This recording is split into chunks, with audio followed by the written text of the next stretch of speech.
ছয় জিনিসের তিন জিনিস আদেশ করছেন আমার আল্লাহ, তিন জিনিস নিষেধ করছেন আমার আল্লাহ।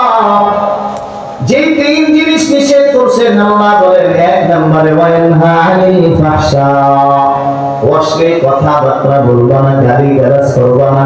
নবী বলেন সিবাবুল মুসলিমি ফুসুকুন ওয়া কিতালুহু কুফরুন, এক মুসলমান আর এক মুসলমানকে যদি গালি দেয় সে ফাসিক হয়ে যায়। গালি দেওয়া এটা বড় মারাত্মক গুনাহ। নবী বলেন লিসানুহু সাগীরুন ওয়া জুরুহু কাবীর, জবানের আকৃতি যদিও ছোট কিন্তু গুনাহ করে অনেক বড়। আমাদের দেশের ভাষায় বলে জিয়া মরিচে ডাল বেশি, ছোট মরিচে কি বেশি? নবীও বলেন লিসানুহু সাগীর, জিহ্বাটা অনেক ছোট, যদি কথা বলো দেখা যায়, ঠোঁট দুটো যদি মিশা রাখো জবান জিহ্বা দেখা যায় না। অথচ এই ছোট্ট জিহ্বার কত পাপ। নবী বলেন লিসানুহু সাগীরুন ওয়া জুরুহু কাবীর, জবানের আকৃতি যদিও ছোট কিন্তু গুনাহ করে অনেক বড়। এই জন্য আল্লাহর নবী মুআজ ইবনে জাবাল রাদিয়াল্লাহু তাআলা আনহুকে বলেছেন, ইয়া মুআজ আজমানি মা বাইনা লাহিহি ওয়া মা বাইনা রিজলাইহি আজমানাহুল জান্নাহ।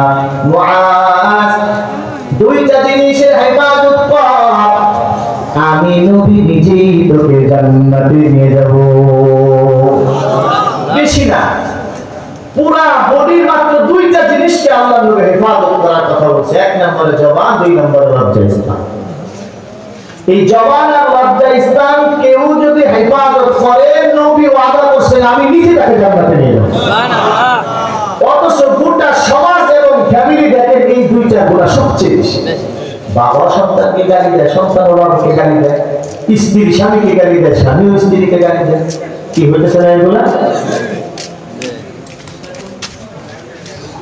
অথচ আল্লাহর নবী লাম ইয়াকুন ফাহিশান ওয়ালা মুতাফাহিশান ওয়ালা সাখাবান ফিল আসওয়াক, নবী অশ্লীল কথা বলতেন না, অশ্লীল ভাষাভাষীও ছিলেন না, বাজারে গিয়ে সুরদুল করতেন না।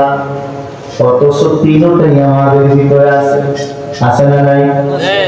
নবী উম্মতের দল, এই জন্য জবানটা হেফাজত করো, কারণ যে কথাই তুমি বলো সব কথা রেকর্ড করে রাখেন আমার আল্লাহ।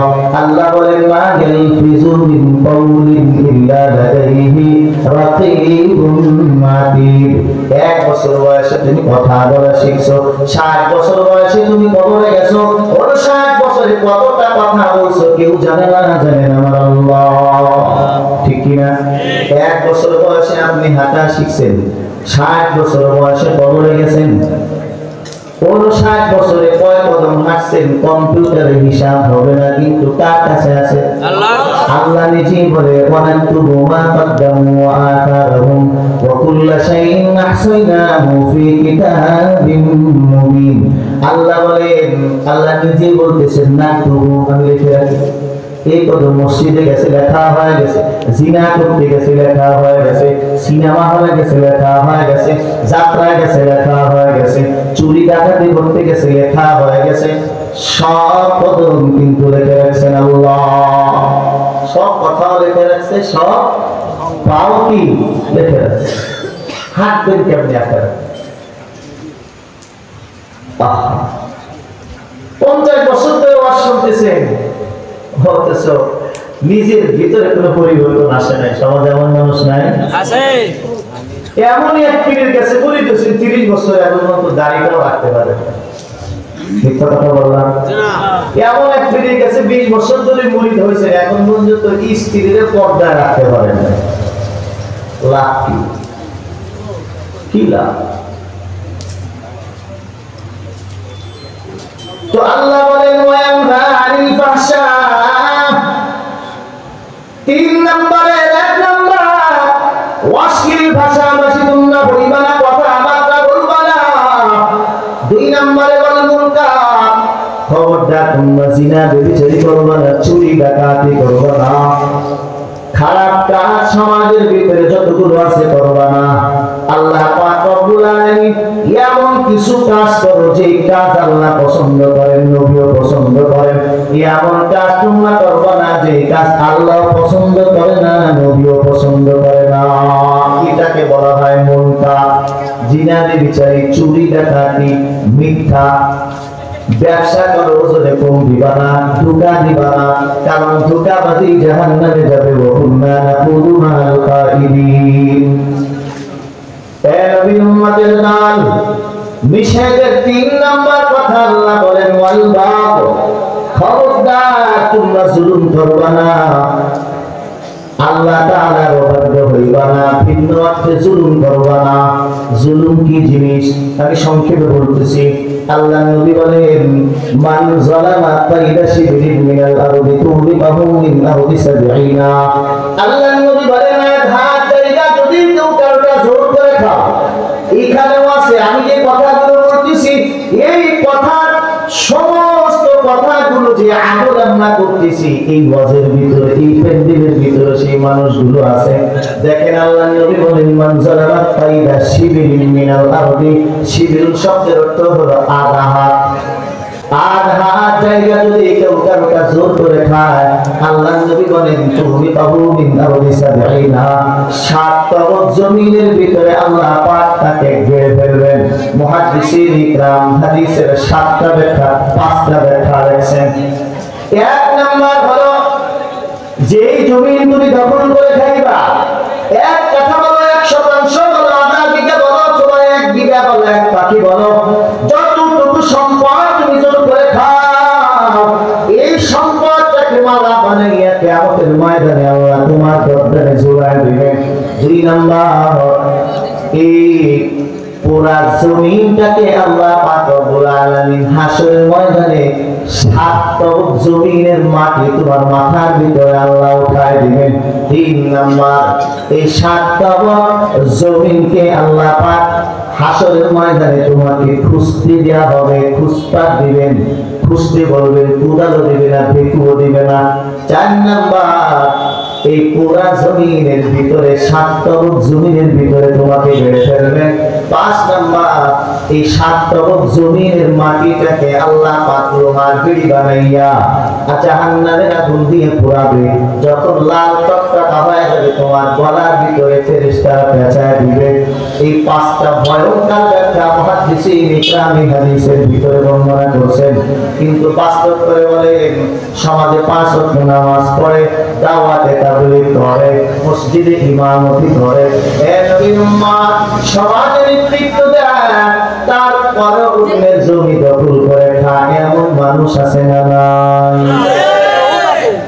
বিনু হাদিসে আল্লাহ নবী বলেন আধা জায়গা যদি কেউ কারোটা জোর করে খাও, আল্লাহ নবী বলে খোদার কসম, খোদার কসম, খোদার কসম 60 বছর ইবাদত করবি, একটা সিজদাও কবুল হবে না। মিথ্যা কথা না। আমি প্রত্যেকটা কথা কোরআন এবং হাদিস দিয়ে বলতেছি। আল্লাহ নবী বলেন আধা জায়গা যদি কেউ কারোটা খাও, 60 বছর ইবাদত কবুল হবে না। চিন্তা করে দেখেন, বাইতুল্লাহ যায় যদি সিজদা করে থাকেন তারপরও কবুল হবে না, একটা সিজদা কবুল হবে না।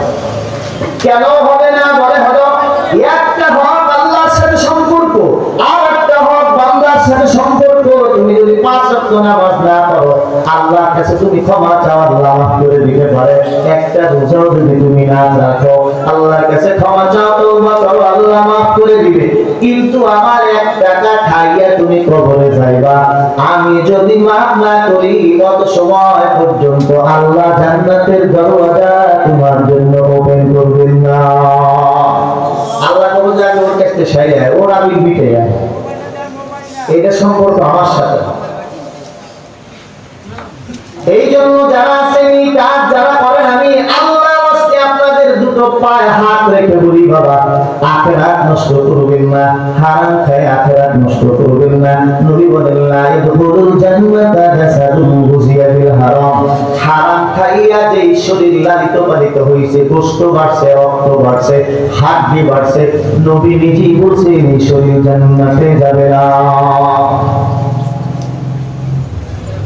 এ নবীর উম্মতের দান, সাবধান হয়ে যান। আল্লাহর নবী সাল্লাল্লাহু আলাইহি ওয়াসাল্লাম বলেন, মুসলিম শরীফের 370 নম্বর হাদিস, قال رسول الله صلى الله عليه وسلم من ابتدى حقا امرئ مسلم بيمينه فقد أوجب الله له النار وحرم عليه الجنة আল্লাহ নবী বলে উম্মত অন্যের হক যদি তুমি আত্মসাৎ করো ইত্তাকা আত্মসাৎ করো মানে ইত্তাকা হাক্কা আমরিন মুসলিমিন বিয়ামিনিহি কসমের দ্বারা শপথের দ্বারা যদি তুমি অন্যের হক আত্মসাৎ করো ফাকাদ আউজাবাল্লাহু লাহুন নার আল্লাহ তোমার জন্য জাহান্নাম ওয়াজিব করে ওয়া হারামা আলাইহি জান্নাহ আল্লাহ জান্নাত তোমার জন্য হারাম করে দিবেন। আমি যদি শুধু বলি এই যে মনে করেন মাইকটা পল্টন মাইক, এই মাইকটা মূলত আমার না, মাইক ওনাদের। এখন আমি যদি বলি আল্লাহ কসম মাইকটা আমার, এখনো আমি আয়াতটা আনতে পারি নাই, শুধু কসমটা করছি। আল্লাহ নবী বলেন এতে তুই জাহান্নাম, এতে জাহান্নাম। ভিন্ন হাদিসে আল্লাহ নবী বলেন মুসলিম শরীফের 1859 নম্বর হাদিস قال رسول الله صلى الله عليه وسلم من ادعى ما ليس له فليس منا وليتبوأ مقعده من النار আল্লাহ নবী বলেন অন্যের হক যদি তুমি নিজেকে দাবি করো, নবী বলে সে আমার উম্মতি না। নবী যদি বলে আমার উম্মত না, হাসরের ময়দানে কে বাঁচাবে আপনার? নবীর শাফাত ছাড়া জান্নাতে যেতে পারবে? তাহলে আপনি নামাজও পড়তেছেন, হজও করতেছেন, আত্মীয়দেরকে দাওয়াত করে খাওয়াইতেছেন, মসজিদের ইমামকে খাওয়াইতেছেন, হ্যাঁ আলেমদের সাথে সম্পর্ক রাখতেছেন, কিন্তু আপনি একজনের জমি একটা দখল করে। নবী বলেন মান আনা আলা খুজুমাতিন বিজুলবিন, অন্যায় ভাবে যদি কেউ কারো নামে মামলা দাও, আও ইউইনু আলা যুলমিন, অথবা মামলা করার ব্যাপারে তুমি সহযোগিতা করো, তুমি টাকাও দেয় না, থানাও যায় না, কিন্তু ফোনে একটু বলছো এই মামলাটা কেমনে সাজাস, তোরা তো বুঝিস না আমি মামলা করতে করতে আমার চুল সব টাকা ফেলাইছে।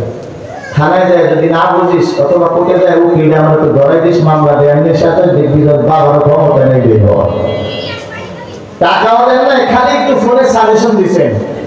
আর যারা জুলুম করছে এই জুলুমের ব্যাপারে একটু সহযোগিতা করছে, নবী বলেন লাম ইয়াজালু ফি সাহাতিল্লাহি হাত্তা ইয়ানজিআ, যত সময় পর্যন্ত তুমি এর থেকে না ফিরবা তত সময় আল্লাহর গজব পড়বে তোমার উপর, যত সময় পর্যন্ত আল্লাহ গজব পড়বে।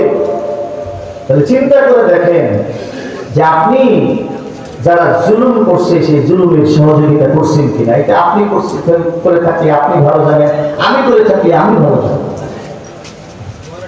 এই নবীর উম্মতের দল এবার আল্লাহ নবী সাল্লাল্লাহু আলাইহি ওয়াসাল্লাম বলেন বুখারী শরীফের 3746 নম্বর হাদিস আন্না রাজুলান ইয়াতাফাওয়াদু ফি মালিল্লাহি বিগাইরি ইলমিন বিগাইরি হাক্কিন, আল্লাহ নবী বলেন উম্মত আল্লাহর দেওয়া সম্পদ যদি কেউ অন্যায়ভাবে তুমি খরচ করো,